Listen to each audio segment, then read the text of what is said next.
Hi, everybody. Welcome back to English 116. And this is for our class for Monday, November 24th, where we are talking about A Raisin in the Sun.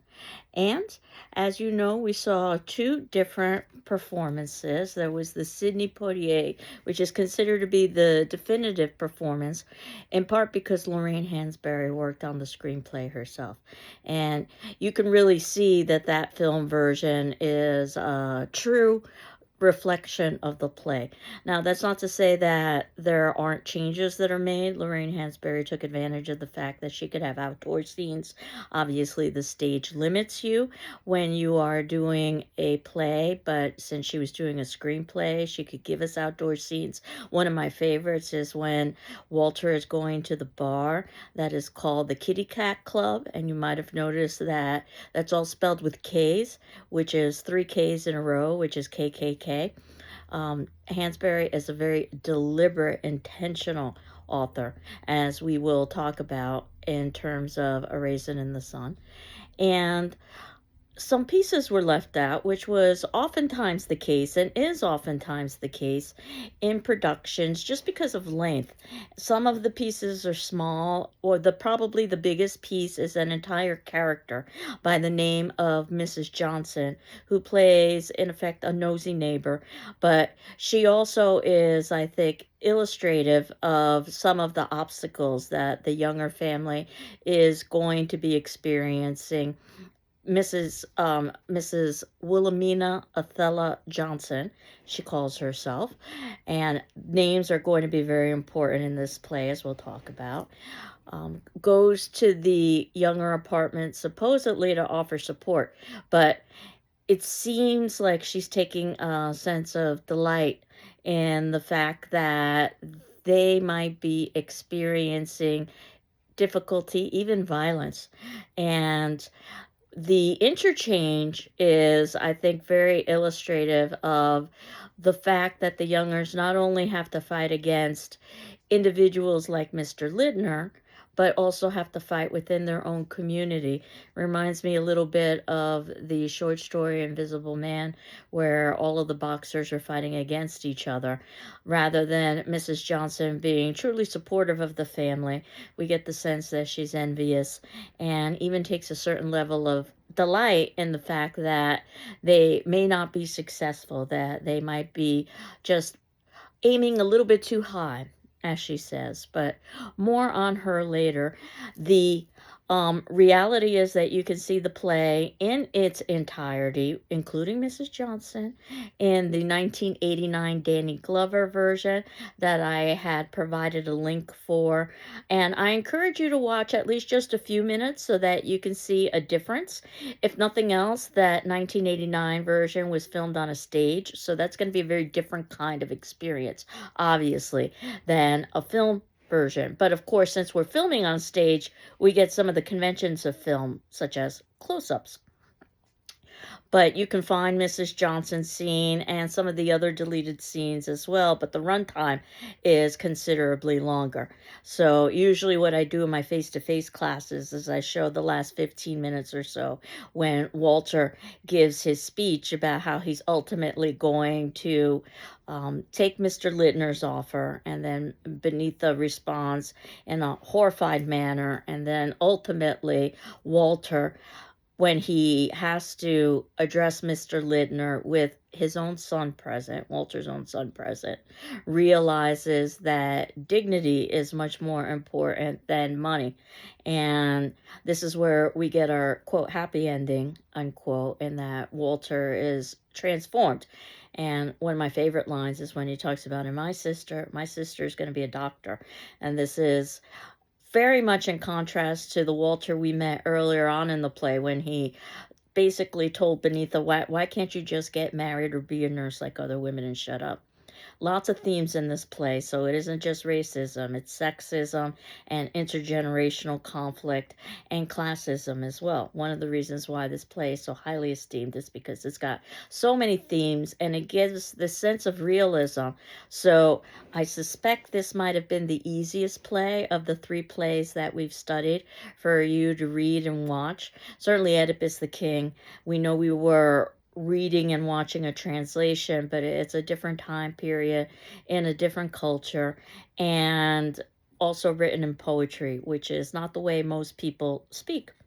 And even though A Midsummer Night's Dream was more contemporary rather than 430 BC, now we're in the late 1590s, we still have a very old play that's very much removed from our time, and that is from a different culture, albeit not Greece like Oedipus the King, but in this instance, England.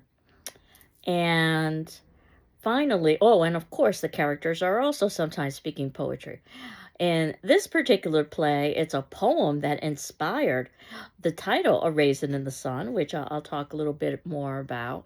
But ultimately, what you've got are the characters who are speaking in a very realistic sense, at least for our time period and for our culture. That might not necessarily be the case for an audience who might be watching or reading this play 400 years from now, but certainly that's the case for us. So it was probably an easier read in that respect. One of the things I wanted to talk about in terms of Lorraine Hansberry is to go back to how very deliberate she is. Looking at something just like the names of the characters can give you a wealth of information about the themes and the issues within the play. So if you'll see in the notes below, I've listed some of the names, actually all of the names of the major characters, and some of their possible meanings. We can begin with Mama, who obviously acts like the mother, and unfortunately, Walter really, in many respects, acts like a child. Everyone relies on Mama. Might I suggest they even lean on Mama? And Mama's first name is Lena because everybody leans on her. She provides love and shelter, utilities, food, tuition, hobbies. She's the one who's basically providing for this family. Um, that said, she also has negatives. One of the things that we saw with Oedipus the King and also with Midsummer is that the characters were pretty flat. Here we've got a sense of multidimensionality. So even though Mama is filled with love, we also know that she imposes her religious values on others. There's a great scene with Beneatha when she illustrates that in her home, Beneatha will follow her beliefs. And she does have I suppose, a certain right to do such a thing because it is her home. But she also has to understand that there are adults living in her home, Walter, and his own nuclear family. Imagine how awkward that must be living with your mother or your mother-in-law. And ultimately, yes, when there's that scene at the beginning where Mama insists to Ruth that she's not meddling when she suggests that Travis should go outside and play. Mama's indeed meddling. And again, perhaps she has a right to do so, but also this is not her child. Travis is her grandchild, not her child. So we see that tension there. And Mama's last name, the family's last name, is Younger. And think about all of the positive associations with youth. And we talked a little bit about this when we were talking about Young Goodman Brown, about hope and opportunity. But there are also some negative associations, for instance, being naive or easily misled. And both of those are applicable to this particular family. And Walter, his entire name is Walter Lee Jr. and or Walter Lee Younger Jr., I should say. And the junior is important because he's constantly living in the shadow of his father's image, for better and for worse. And obviously, it would make a certain level of sense that he would have a middle name, Lee, that might differentiate him from his father. And he also is differentiated by the nickname Brother, which pretty much describes his role in the family. The idea, or one of the ideas, is when is Walter going to become the patriarch of the family? Basically, the family is being run by the matriarch. And Walter is really a brother in terms of the way that he's viewed within the family structure, or a son. More on that later as well. But the idea is that ultimately, brother too is oftentimes used as a term to indicate fellow community members within the Black community. So I think that's quite appropriate as well. You'll remember that Walter's given another nickname. He's called by George Murchison Prometheus. And Walter thinks that Prometheus is made up. George Murchison knows very well that Walter is not going to be able to identify the Prometheus reference. Prometheus did indeed exist. Greek god, if a part of Greek mythology, where Prometheus stole fire from the gods and gave that to man, and that theft and that hubris was punished with everlasting pain. Think about how that might be applicable to Walter, where he has stolen the insurance money in effect, and he certainly will be experiencing pain. And the idea that he keeps aspiring to things that ultimately are beyond hubris, the fact that he wants a liquor store when there's so many other needs that the family has, illustrates how very Walter centric he is.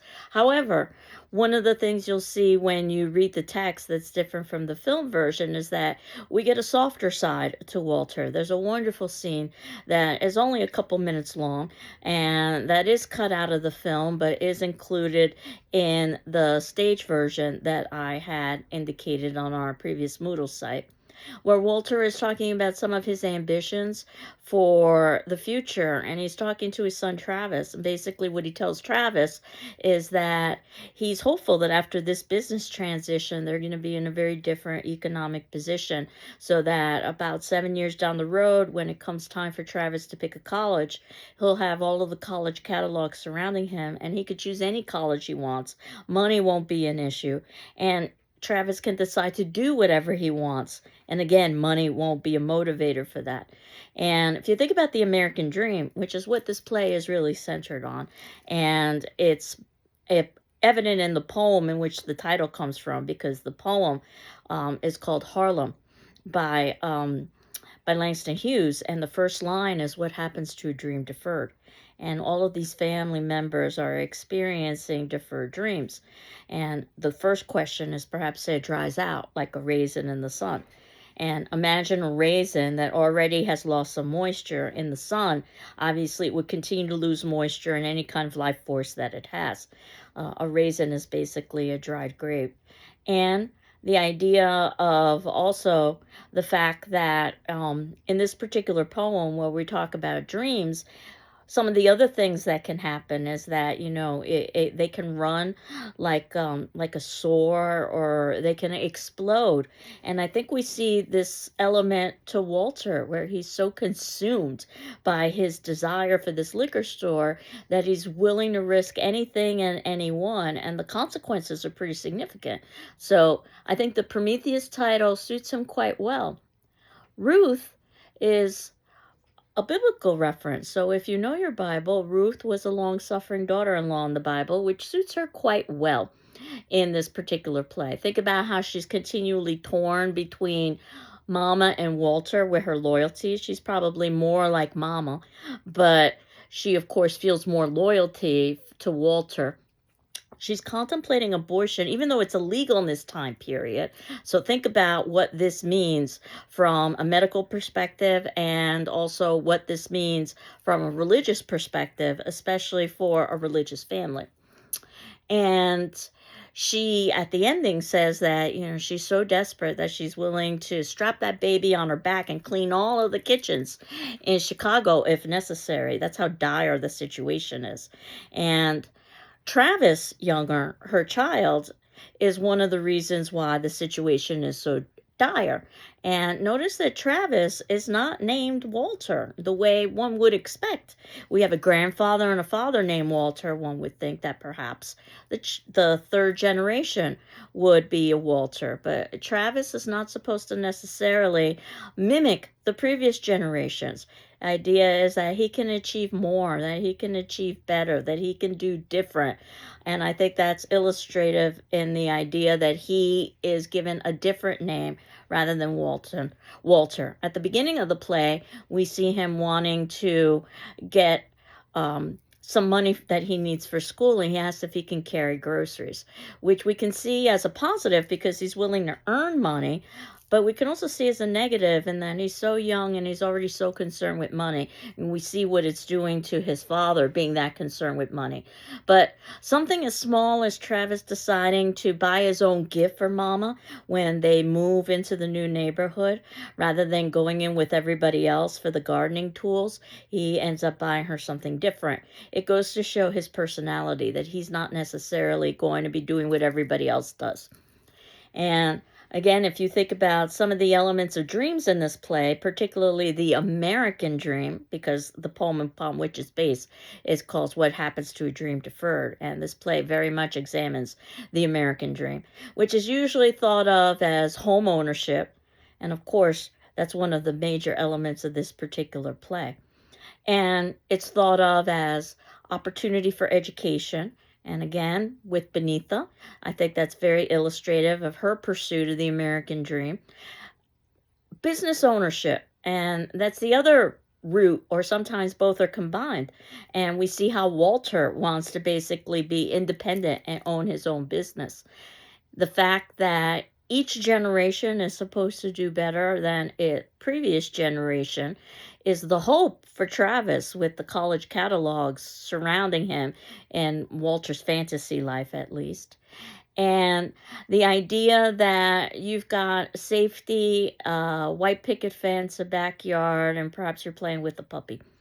And a small scene that's deleted but hugely important, I think, for our understanding the play is, and it's just a few lines, this is when Mama and Ruth and Beneatha are speaking with one another, and Travis is outside playing, and they look out the window and they see that he's playing with a rat. And they call him upstairs immediately, and he's excited about all of the drama that they've had with this rat, that they've even hit this rat and there's blood all over the street.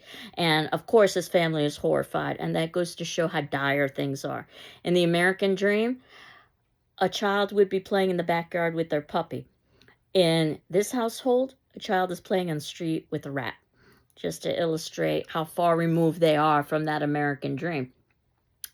And Beneatha, younger, her name obviously is unusual, Beneatha. She is viewed as beneath others, in part because of her age, she's younger, in part because of her gender, because she's a woman, in part because of her ethnicity, because she's black, and in part because of her socioeconomic class, because she is poor. So that said, Beneatha also views others as beneath her because she has education and is attempting to get cultural understanding. So I think Beneatha suits her quite well. Of course, she's also known as Benny, which is a male nickname, which makes sense because many of her dreams, particularly to be a doctor during this time period, are very much associated with the male gender. And in fact, at one point, she says she might not even get married, to the surprise of everyone within the family. That said, also, she is called Alayo by one of her boyfriends. She's got two. One for whom bread or food is not enough. And I think that very much is illustrative of Beneatha's character. She always wants more. She aspires for more, which can be both good and bad. The idea, for instance, that she has so many different hobbies. She's trying to find herself and to experiment with life, as perhaps one should do at that age. But think about her hobbies: photography, guitar playing, horseback riding. These are hobbies that require a certain amount of economic investment because you need equipment. And this play is taking place on the south side of Chicago. So we're talking about the city. And horseback riding is the last place that would be appropriate for the city. So in some ways, her hobbies are, rather selfish. And when she says God doesn't pay tuition, the reality is that this family has been paying tuition for her. As Walter says, his son has gone 2 semesters with the same shoes. Beneatha doesn't have a job. Even little Travis wants to earn some money, but basically the family is supporting her educational endeavors. And that means they probably are also supporting her hobbies. And these are expensive hobbies that, again, in a family that's struggling to make ends meet, could be seen as a kind of selfishness that perhaps Walter exhibits as well. And while there's a lot to admire about Benita, there's also some things to critique. That said, another scene that's cut, very short, she's speaking with a Sagai and talking about why she wants to be a doctor. And of course, especially in this time period, being a doctor came with a lot of prestige and with a lot of money and a lot of respect. But she talks about the possibility of healing people. So the sense that Benita wants to do more than just earn money or to achieve status and respect. She wants to help individuals. So that gives us a softer side of Benita, who is perhaps experimenting with boyfriends in the way that she's experimenting with her hobbies. And she's either with George Murchison. Notice his last name, Murchison. He's the son of a merchant. That's how they've acquired their wealth. Or she's with Joseph Asagai. And notice that Joseph is a very Americanized name, and Asagai is very much an Africanized name. It illustrates how his character is able to blend the two cultures, as opposed to George Murchison, which George, of course, is a very Americanized name, and perhaps one of the most famous Georges in American history would be George Washington. And I think that's embedded within his character as well, as Benita accuses him of being an assimilationist. And he most certainly is an assimilationist, and he's quite proud of it. And if Benita has disdain for that, then one wonders why she's dating him. Well, she's certainly enjoying the economic possibilities of dating George. You can take her to the theater and so forth. And again, that's somewhat illustrative of perhaps a selfish side to her character. But the reality is that what she wants is more emotional depth and connection, which is what she can find with Joseph Asagai. And that's ultimately the decision that she will make, is to follow her need for cultural understanding and learning. So Mr. Lindner gets a title of respect, Mr. The other characters don't. You might have noticed how often he says you people when he's speaking with the family.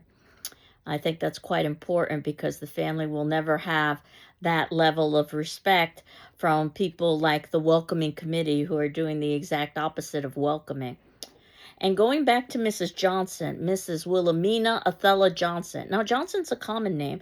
Perhaps this would be a name that would be indicative of a common situation or a common person or a common neighbor, as somebody who is in your life but isn't necessarily that supportive of you. She also is very illustrative of the nosy neighbor when she says that, she's only staying for a little while. We know that she's going to stay for a long while.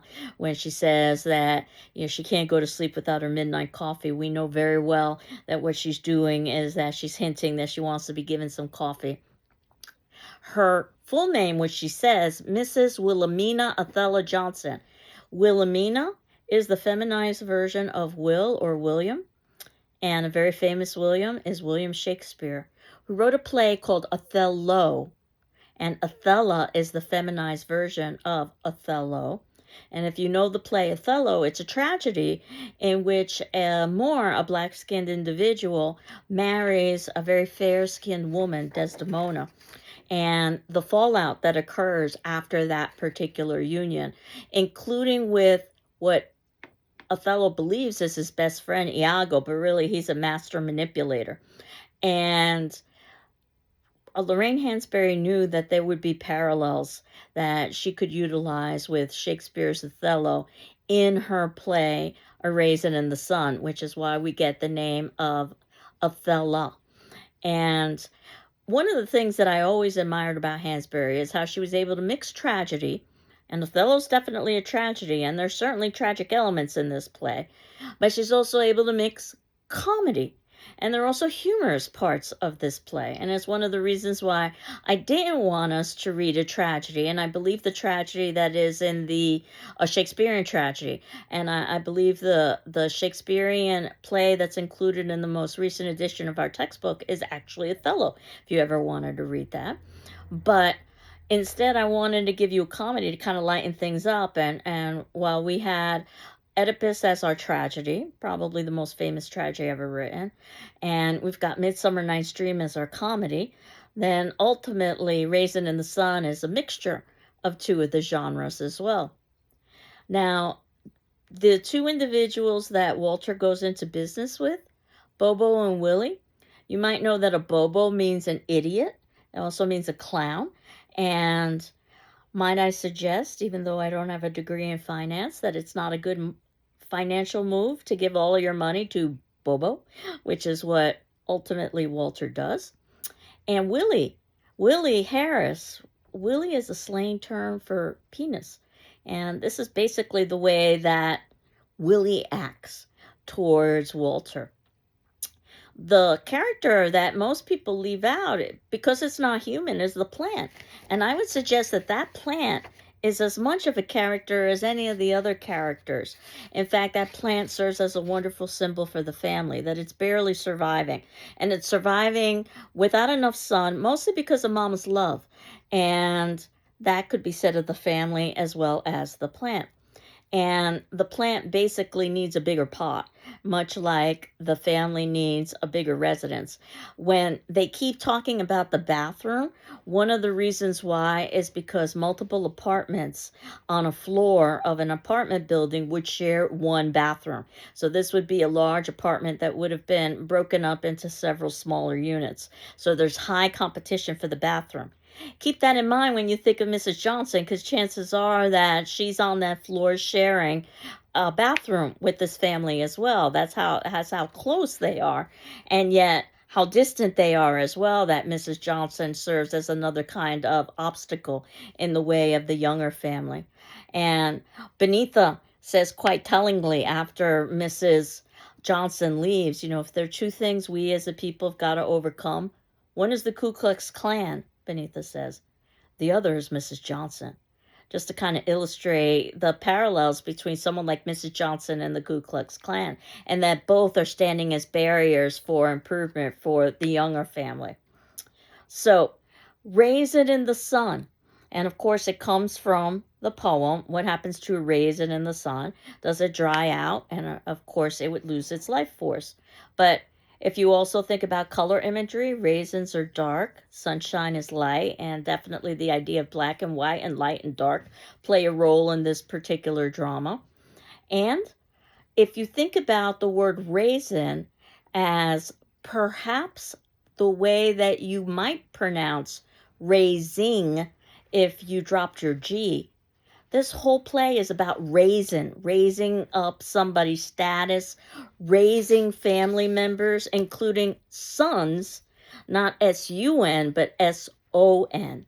So this is about raising sons, both through Walter and Travis, as much as it is a raisin in the sun. So again, very deliberate on Lorraine Hansberry's part. There are a lot of great quotes in this particular drama, and I wanted to talk a little bit about quotes next class. And I wanted you to try to identify an important quote that you have found in A Raisin in the Sun. That'll be today's attendance question, by the way, and why you think it is important, because I'll also talk a little bit more about this next class.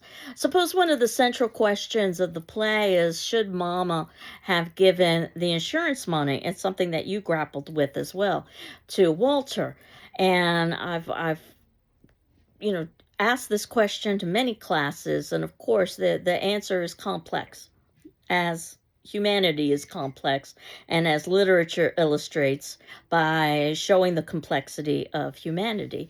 And that, no, she shouldn't have given him the money. He's untrustworthy. He's unreliable. He was drunk. But she also needed to give him the money to show him that he was trusted, even though he failed, and he failed miserably, so that he could learn something and grow. Well, the question is, what would have happened if she hadn't have given him the money, and the consequences might be worse. And certainly we see how Walter has transformed from the beginning of the play, where he tells his sister to get married or just be a nurse, to the ending of the play where he tells Mr. Lidner, my sister, she's going to be a doctor. How do you put a price tag on dignity and honor? And, that's supposed to be part of the happy ending of this drama. But even the ending is complicated because while it is true that the family has found connection with one another, and we've certainly seen growth, especially in Walter's character, this family is going into a place that they are not wanted, and there is a probability, at least a possibility of violence and pushback. And if you know anything about Lorraine Hansberry's biography, there is, she's had a somewhat similar incident occur to her in her childhood that served as inspiration for this play. Of course, she made dramatic changes, but she and her family moved into an all Caucasian neighborhood and experienced some pushback for that. Now, I wanted you to, in addition to today's attendance question, see a little bit of Lorraine Hansberry when she gives an interview from, it's called Playwrights at Work, and you can see this in the notes below. And you can stop if you wanted to at the 5-minute 45-second mark. That's when she transitions from talking about A Raisin in the Sun to some of her other writing. But in about 5.5 minutes or so, you'll have an opportunity to hear what Lorraine Hansberry was thinking when she was writing A Raisin in the Sun, and also what some of her thoughts are about drama as a whole. So I'd like you to see that, though certainly if you wanted to see the interview in its entirety, you can. There's also an audio interview that's 46 minutes long, and it's fascinating actually to hear from Lorraine Hansberry. In this particular audio interview, we don't get visuals, but she elaborates quite a great deal on A Raisin in the Sun and her writing. I leave it up to you as to whether or not you watch it, but do watch the Playwright at Work from 1961, where she talks a little bit about her thinking about A Raisin in the Sun. So again, for our attendance question, this will be due on Wednesday the 26th. Ask me if you need an extension, and as always, you're not required to respond to your classmates, but you are required to read your classmates' responses, my responses in turn. And this upcoming week is when I'm going to catch up on all the discussion forum responses and any of the outstanding papers that were submitted past the recommended due date. But the attendance question is to identify an important quote in A Raisin in the Sun and talk a little bit about why you think it's important. So I'll leave you to watch Playwright at Work, that 5.5-minute video or so, and then I'll leave you to answer your attendance question, and then we will continue on Wednesday. I hope you're doing well. I'm doing well, and take care. Bye-bye.